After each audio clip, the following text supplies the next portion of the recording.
This is Leaders in the Trenches, and your host today is Gene Hammett. Hi, my name's Gene Hammett. I'm the host of Leaders in the Trenches. My question for you today is your company culture an asset or a liability? I want you to think about that for a second, because if you're not clearly on the asset side, then you got a lot of work to do as a leader. This is my opinion, but I do so much research around the importance of culture, being intentional, creating a place where people love to go to work, creating a place where people interact together in the right way. There's a lot to culture. So today I bring on a special guest. His name is Brett Putter. And I think I pronounced that right. But I want to make sure you understand a little bit about why I bring this guest on. Let me give you 3 facts about Brett that will help you understand who he is. One, he spent 16 years in a management firm where they were doing executive search, really trying to find the right people for the right jobs. And his perspective on that is phenomenal. We talk about that inside the interview. Another fact is he's written a book about culture by looking at 40 experts, and 40 companies are growing at rapid pace. And the third fact I want to share with you is the fact that he really does love this work, because I was talking to him and I could see him light up. I could see him really show this. And you will also know, fourth fact, if you need that, he's English. So you'll be able to tell in that accent, just a lovely way to hear these words roll off. All of this together makes Brett a great expert today to talk about culture and talk about this real creating an asset for your company. Now, I talk about it all the time as leaders want to grow their business. They want fast growth, or they want to get beyond the slow and no growth. Maybe they're struggling with too much growth. All of those things cause problems inside the brand. And so if you have those problems, you're probably feeling a little bit of self-doubt, unclarity around where you're moving forward. And the reason you come to places like this in this podcast is so I can help you through these interviews and through the videos I create, help you be a better leader so that every one of your employees gets the leader they deserve.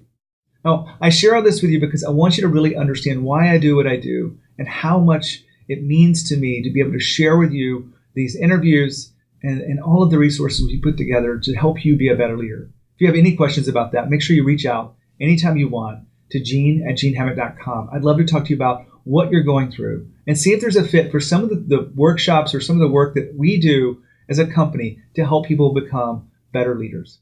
All right, here's the interview with Brett. Hi, Brett. How are you? Thanks for coming to Leaders in the Trenches. Gene, really, thanks very much for having me. It's great to be on board. I'm good, thanks. It's been a good day in London, and great to talk to you. Well, I'm excited to have you here because we have a lot in common. We both study high growth companies. We look at their culture. So I've already let our audience know a little bit about you, but I'd love for them to hear directly from you about like your current work and what you're doing there. Thank you. Yeah. So I founded CultureGene about just under 2 years ago. And that came from what I previously did, which was run an executive search firm for 17 years, which was a boutique firm working with high growth, early stage companies, helping them source C-level candidates. And the light bulb moment for me happened when I was lucky enough to work with 3 CEOs who all had very clear understandings of their culture, and they'd invested a lot of time in their culture. And so the searches ran smoother than traditionally. They ran more smoothly, and the outcomes were better. And this got me thinking. It got me really digging into trying to understand what worked and why it worked. And I realized that I was actually sourcing candidates for values fit and for skills fit. And that's how I got into this whole sort of black box of company culture. And I've interviewed over 40 CEOs of high growth companies, blogged about it, and actually started turning that into a book. And that's I set up CultureGene really as a means to help prepare high growth companies for scale. So it's an interesting insight, and it sounds so simple, but so many people lack that intention around culture. Why do you think that they don't have the understanding that you mentioned those executives did in your research? Yeah, this is actually culture's kind of, as I mentioned earlier, it's this sort of black box, and not many people know what's going on inside it. Mainly because happens, for the most part, happens below the surface. So it's, subconscious, invisible, intangible for the most part. And uh, certain CEOs either just get it, or who have worked for great people in the past, and they are able to apply that to their businesses, and you do just see the difference. I've really gone into great detail to understand culture and what the drivers of culture are, and my role really is somebody who makes the culture more tangible, more visible, and more conscious in the business. Well, let's talk about some of those drivers, because I think our audience is probably is as curious as I am. What in your research drives culture? So the first thing, I work mainly with quite sort of early stage high growth, and the founder or the founders are the first point of call. The culture develops from them, the way they work. Culture sort of develops over time, and it comes from a group of people learning what works, and then that becoming the typical phrase of the way we work around here. And the companies that the leadership that really get it will invest time in defining that. So what's our mission? What's our vision? What are our values? What do we stand for? What's important to us? What are we going to do about feedback? What are we going to do about making mistakes? How are we going to approach talent and recruitment, onboarding, offboarding? They apply it across the organization. So I see the three drivers as the mission, the vision, and the values of a business. Well, I can't disagree with you. I mean, every conversation I have with a leader about culture will come back some way to values, whether it be, you mentioned it in the hiring process, so important to understand that so that you're bringing in people with that value alignment with the company, but then also just how you live and operate, how you make decisions. Mm-hmm. Is there anything that you've seen people, do extremely well with values that you could share with us, kind of a story or something? Sure. So actually, most companies make a serious mistake with values. And the mistake they make is they go and they invest the time in defining their values, and they spend weeks or months negotiating, discussing, shortlisting, and eventually coming up with a list of 4 or 5 values. And then they stick them up on the wall and they say, okay, let's live them. Now, the problem with values is, for the most part, you can't see them, you can't measure them, and you can't manage them. So they are open to interpretation. And you could have, let's say we were running a company and the value was teamwork, and we haven't defined what teamwork means. Teamwork could mean to you, it could be a group of people getting together, working for the same goal, and achieving that in due course. But my interpretation of the word teamwork could be the team always comes first. Now, we're talking about the same thing, the same value, but there's slightly different interpretations. So if we, because we're human and our values they overlap because we work together, but they're slightly different, because we will take the same information, the same situation, and possibly take a different decision because the values are not the values are not defined enough. So what I do with my clients, I say, okay, let's define the values, and then against each value, we come out with 3 or 4 expected behaviors. So if the value is teamwork, in my company, the first expected behavior is the team always comes first. And now everybody knows where we stand. There's no gray area. There's no open for interpretation. And the power of that is you can turn that into an interview question. So the team always comes first becomes an interview question of, when last did you take one for the team? Why? What happened? What was the outcome? And so now you're interviewing against your values, but in a behavior-based interview question. I use the same approach. I noticed the gap between, creation of values to people really understanding what they were. And it's really, I borrowed this from, I was a keynoting speech next to Brene Brown. You probably know her work and what she's doing, but she asked the audience the question of like, how many of you who have operationalized your values into behaviors? And of 1,000 people, there was like one company. It's like 20 hands go up. One company, a couple other people, but I don't even know if they really knew what it meant. But yeah, there's a missing gap there, and I think you really described it well. When I think about that, it aligns the people together, right? Not just around some arbitrary word, but like, what do we see? Like, what can we actually see? Yeah. Values is so important, and we know mission is so important. I want to kind of not talk about the things that we talk about all the time, but I want to go into leadership. Like, what stands in the way of leaders who want a good culture, but don't actually do the work that it takes to actually create that shift that's necessary?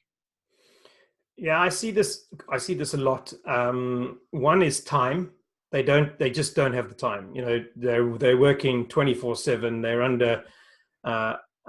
they're lean, they're understaffed. It's difficult. The other one is just frankly an in-depth knowledge of what this is. Yeah.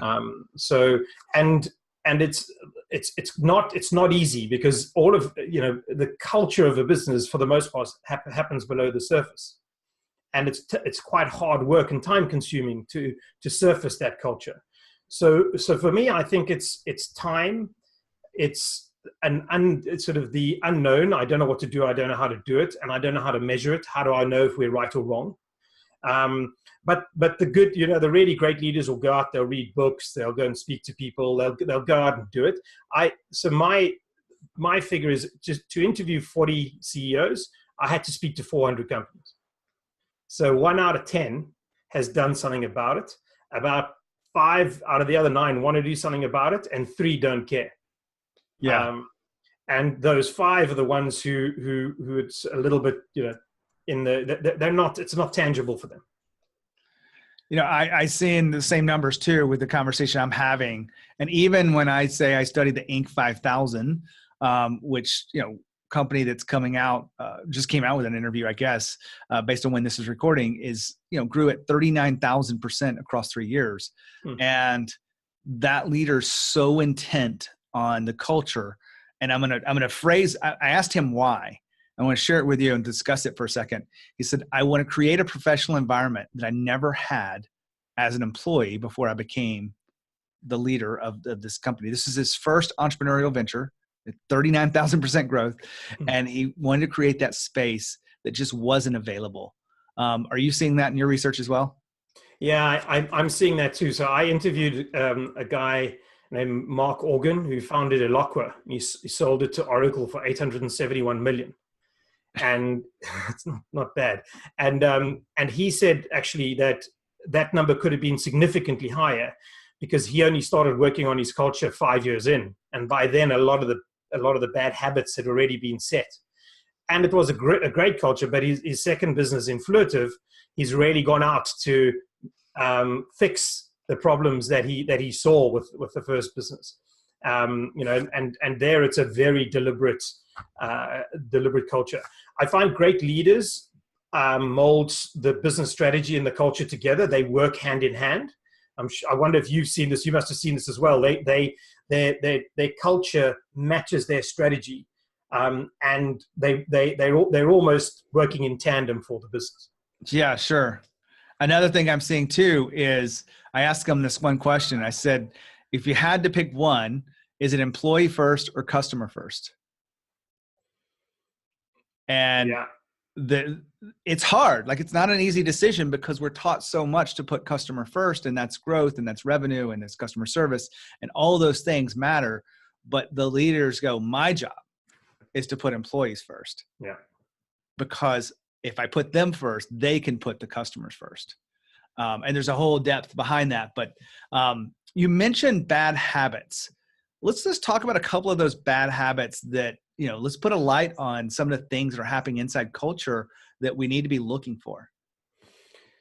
So I think probably the baddest, if there is such a thing, the baddest habit is actually the unwillingness to take feedback. Because feedback is essentially a loop.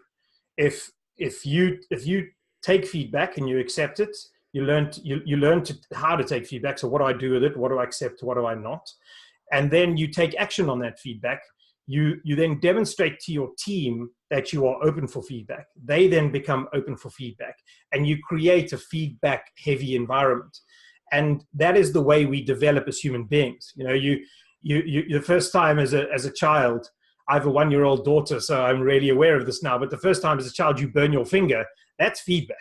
And you try not to do it again. And in a company, that's exactly the same thing. If you don't have the feedback, then nobody's actually telling you what's going on in your company. And nobody's telling you about the mistakes you're making. So that for me is the really, really bad one. We mentioned it earlier, recruiting against functional skills and capabilities only. You know, that's actually where bad culture comes in. And that's actually where I see leaders start to struggle. So in the environment I work in, companies go from 5 to 20 to 50 to 150 to 250 people.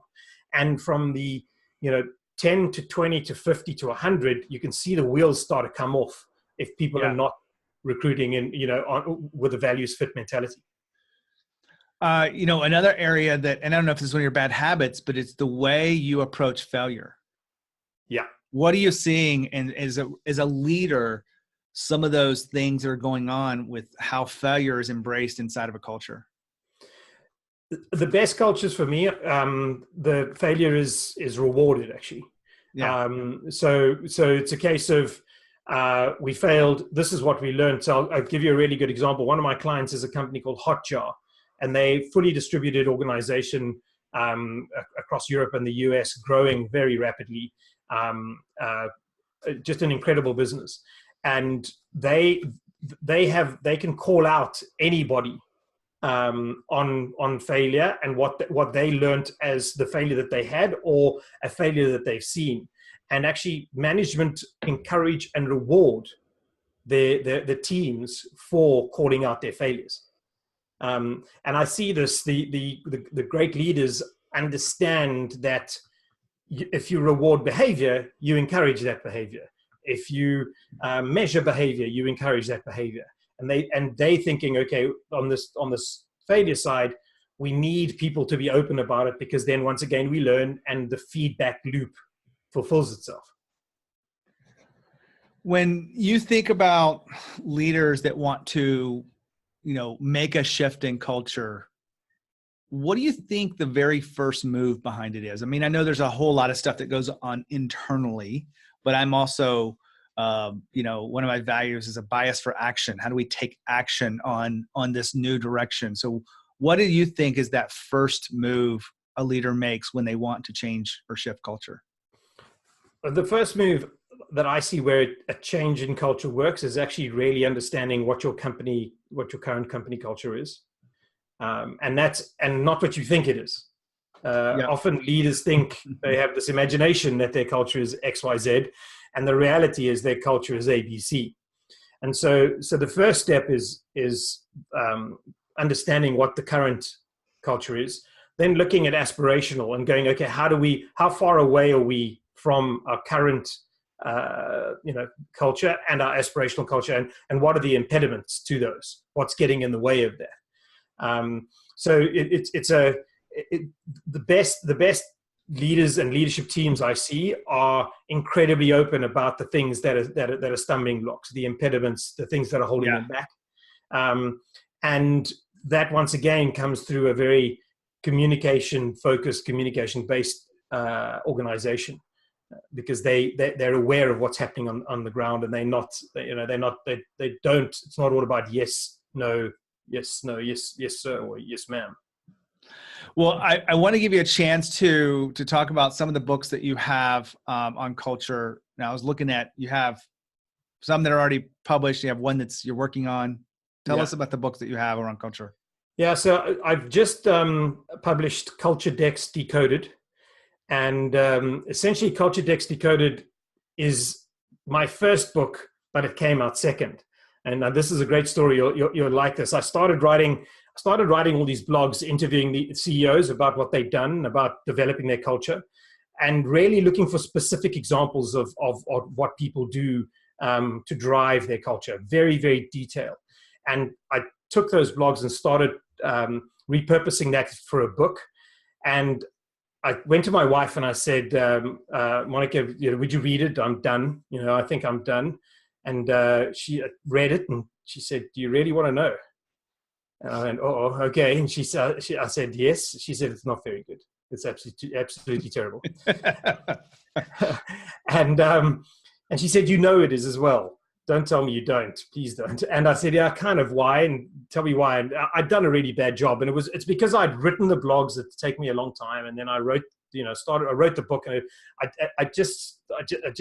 I couldn't see the wood for the trees. And so I decided to write a short ebook, which was about culture decks. And because I came across the Netflix culture deck, which Reed Hastings put online in 2009. And that really inspired me. And I spoke to a bunch of HR people and a bunch of CEOs about culture decks and what culture decks that they'd written. And they'd really struggled with this because there are lots of culture decks online, whether it's Valve, Patreon, Netflix, Zappos, etc. But you can't copy a culture deck because it's unique. It's the culture of the company. There are bits that you can take and learn from, but you've got to write your own. And so I decided to look at all of these culture decks and take the best slides and write my commentary on those slides, either as a subject matter expert or as a potential employee. So Culture Decks Decoded is exactly that. It's sort of a demystification of writing a culture deck. And I've broken it down into, this is what LinkedIn, Netflix, HubSpot talk about when they talk about how important their culture is. This is what GoDaddy's mission is, and this is why it's interesting. This is what Valve talks about when they talk about their values and their hiring program. So I've broken it down into different slides and different chapters, and it's kind of a handbook. And that's published now. And then the first book, which is called The Culture Gene, I've gone back to now because it's kind of like writing the second book has cleared the cache. Yep. So I'm now writing that and rewriting that, and that should be published sort of in the first quarter of next year. Well, I appreciate the conversation here. I think we have tremendous amount of overlap. A lot of people would say we're competitors, and in some ways we probably are, because I really take to heart studying these hypergrowth companies. And I'll share with you kind of my insights from my own research if you're interested. I wanted to I had a few clients make the Inc. 5000 list. And those clients were growing so fast. I was excited for them. And I was like, I'm curious around what these other companies are doing. And I worked a lot on the sales and marketing side of my coaching and consulting work. And because that's what you think about from fast growth. Like that's where we're measuring growth. And I wanted to find the common patterns of how these companies operate. And I was like, oh, that'll be cool. That'll be a cool book. And there was no real sales and marketing pattern to high growth. You had some niche players, you had some that were very broad, you had some that were very focused on sales, you had some that had, it just kind of happened for them. Like we're not even real sure how sales work. It happens. And so, of course there's some things in between that we learned, but there was no real core standing. But when I look back and I looked at my notes, and this was 51 interviews at the time, there was a culture or a leadership phenomenon where people felt like owners.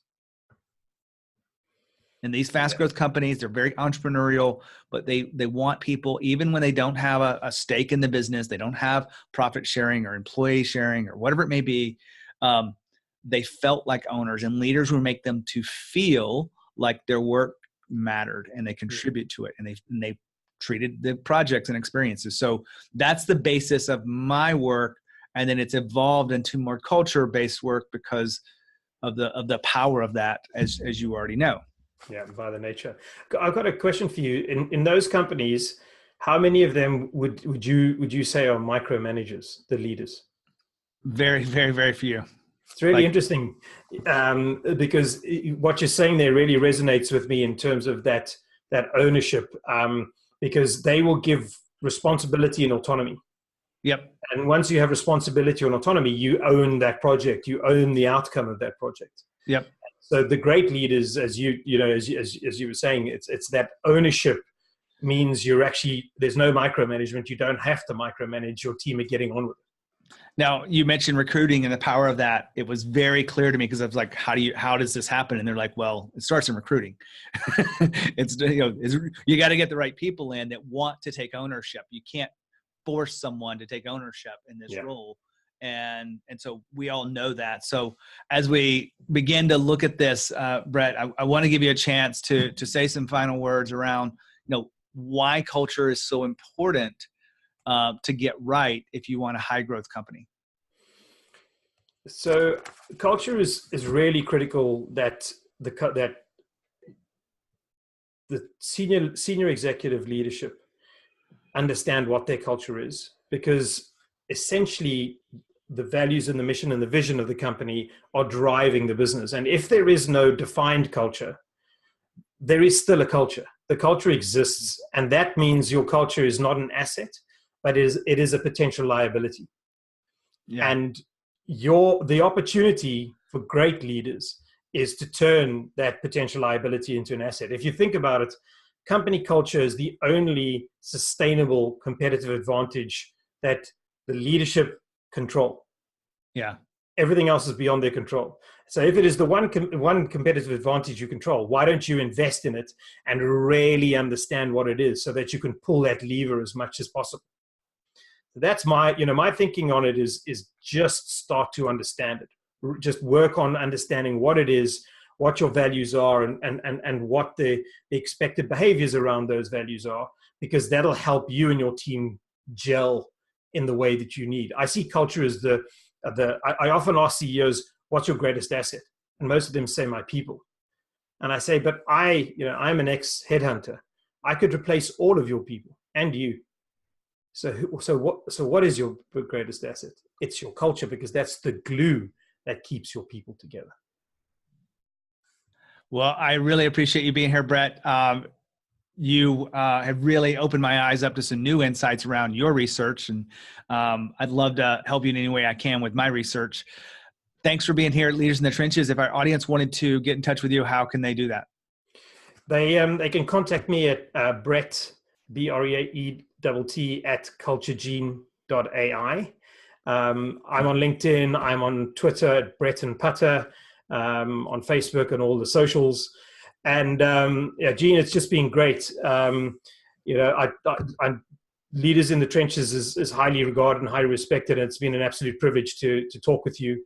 I love the way we're working in parallel to approach this leadership and culture thing almost in at the same time. So it's really been a pleasure. Well, thanks for being here at Leaders in the Trenches. Thank you. And what a fantastic interview. I really love looking at the perspective, because he goes deep into this work like I did, with more than 40 interviews of fast growth companies and what their culture is doing to drive the business forward. It is amazing. A lot of alignment between the work that I do, which is not surprising to me, hopefully not to you either. But I bring on experts like this to learn line their perspectives, look at it from their research. And I learned a lot today from Brett, and I'm really excited to be able to bring this kind of guest to you. Now, hopefully you're enjoying the content that we're creating here at Leaders in the Trenches. Hopefully you're enjoying how we are really pouring into you as a leader. If you have any questions about being a better leader, if you want to tame the fast growth or you want to activate it, either way, you want to make sure that you have clarity about where you're going. And if you want to talk to me about that, it's the thing I do the most. We could set up an appointment to just have a conversation around who you are as a leader and where you're going. And I'd love to do that. So just reach out to me at gene@genehammett.com. All right. That's my piece today. As always, lead with courage, and I'll see you next time.